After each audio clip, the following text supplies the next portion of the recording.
What's going on, everybody? Welcome back to the shop. Video everybody's been waiting for. Appreciate you guys watching the last video. This is the new Dobyns Maverick reel. Get a lot of questions. It's not on the box. Nobody's really posted it, so I'm going to see right here. There's your weight, if you can see it. It is between 7.4 and 7.5 ounces for the reel with no line on.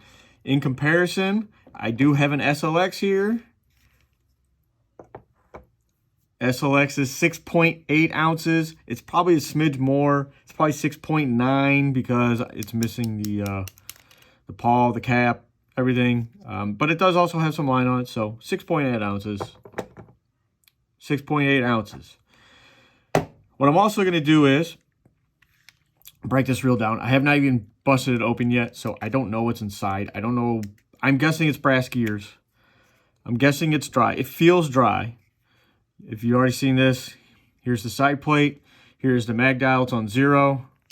This magnetic just comes closer to the spool here. The spool does not have an inductor. It does have a bearing on the spool, but there is no inductor, so the magnets here just get closer and closer to the side of the spool. And let's weigh the spool.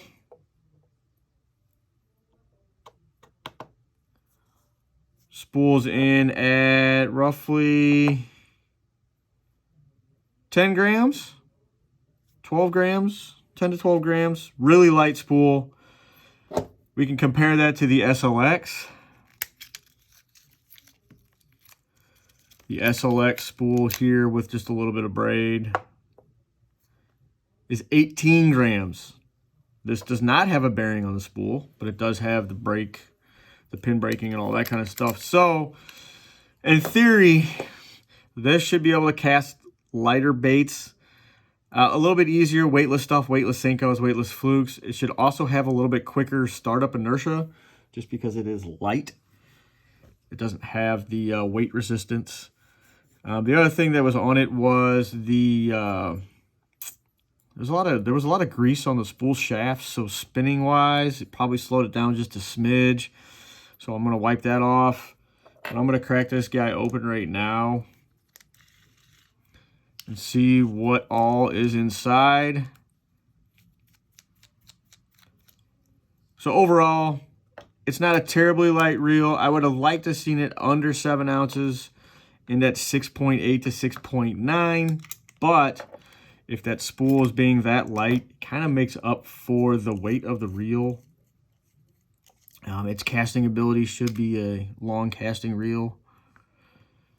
A little bit of spacer there.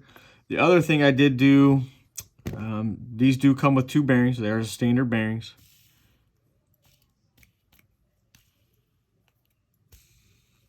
I did take these 2 bearings out and I flushed them. As you can see, it spins a little bit easier.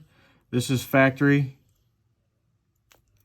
They had some oil and some grease on them, so I just flushed them and did a drop of oil on each, so you can see a little bit smoother, a little bit freer after, flushing them out. Let's see this guy here. Take this off. Loosen this up.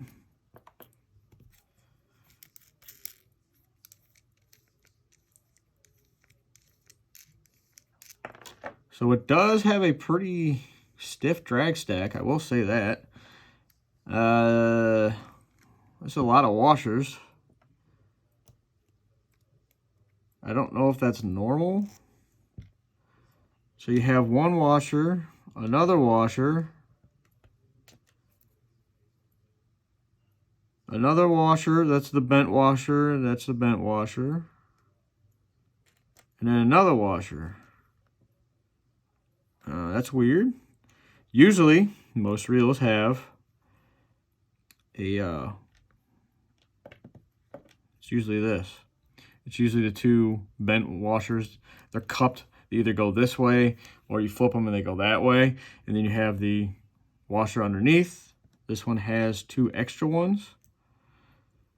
So drag pressure is probably going to be pretty stout on it, which I will probably do in the next video, see if I can figure out an easy way to do that. But let's take the side plate off.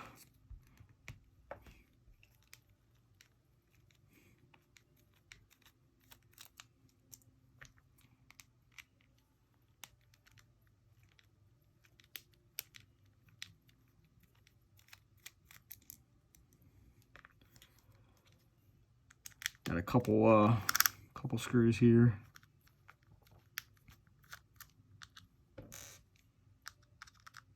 All these parts are going to go everywhere because at least I have a schematic to look at it. Looks like one in the side.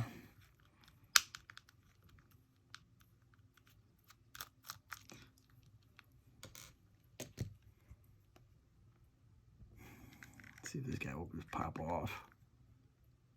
Oh man, there's another one. Holy cow. All right, so they put plenty of screws on the side plate to keep it on.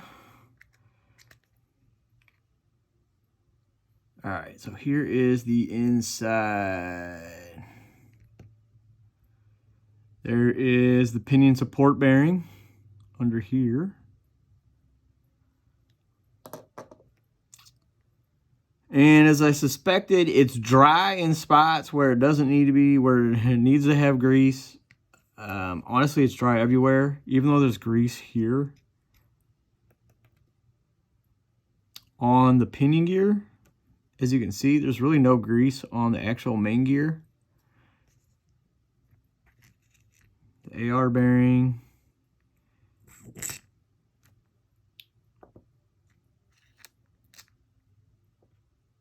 And so they're using, it looks like they're using two different types of grease. So you got this blue grease here, and then you have a clear grease for the plastic gears, which are pretty normal on most reels. It's a little weird. It's not a bad thing, it's just two different types of grease, which is what I use. But I use a ceramic style grease, so. All right, so you can see there's no oil grease here, there's no oil grease here, there's no grease here, there's no grease there. The posts were pretty dry as well. Let's look at this. Now there is a carbon drag,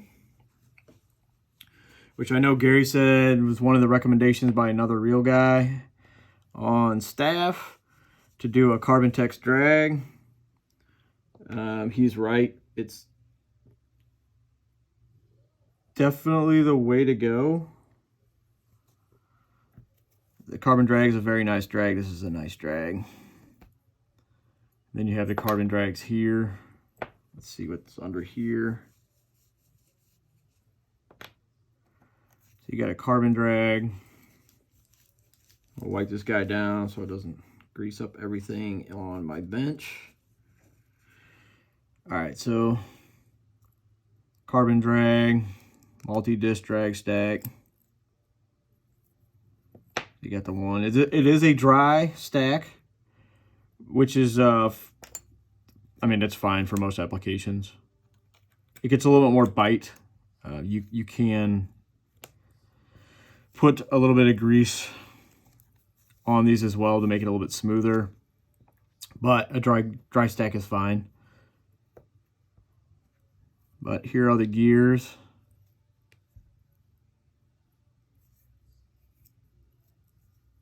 You can see the gears. Brass gear, brass pinion, which is nice. It should be nice for durability and everything. Yoke springs.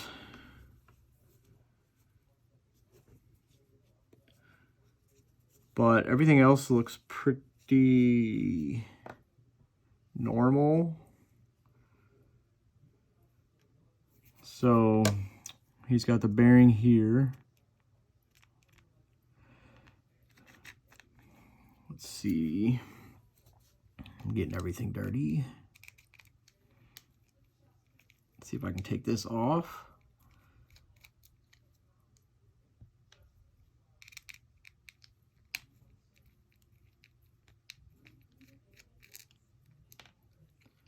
Take this guy off. There is a bearing underneath the main shaft instead of a bushing.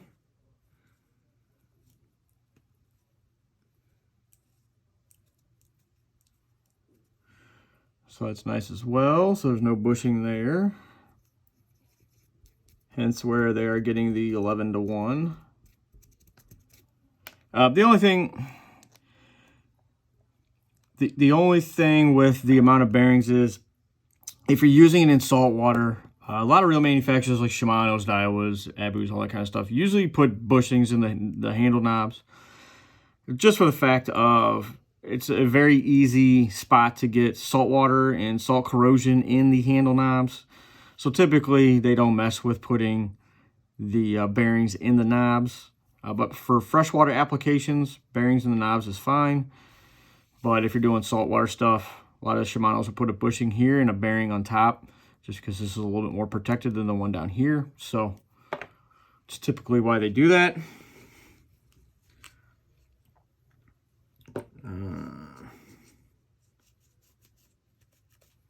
That is not terrible. So I'm just gonna kind of clean all this up and apply my grease the way I like to do it on customer reels and my reels. I don't need to totally wipe this down because this is gonna be my stuff, so this will be cleaned up. But temporarily, this is what it looks like inside. Again, this is just the pinion bearing.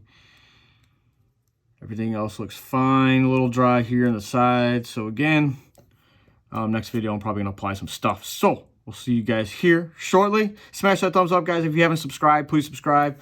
Appreciate you guys for watching. And here's the guts and inside of the Daiwa, or the the Dobyns Maverick reels. I've been just busting out some Daiwas pre-video, so smash it up, guys. I appreciate you guys for watching, and have a good one. Peace.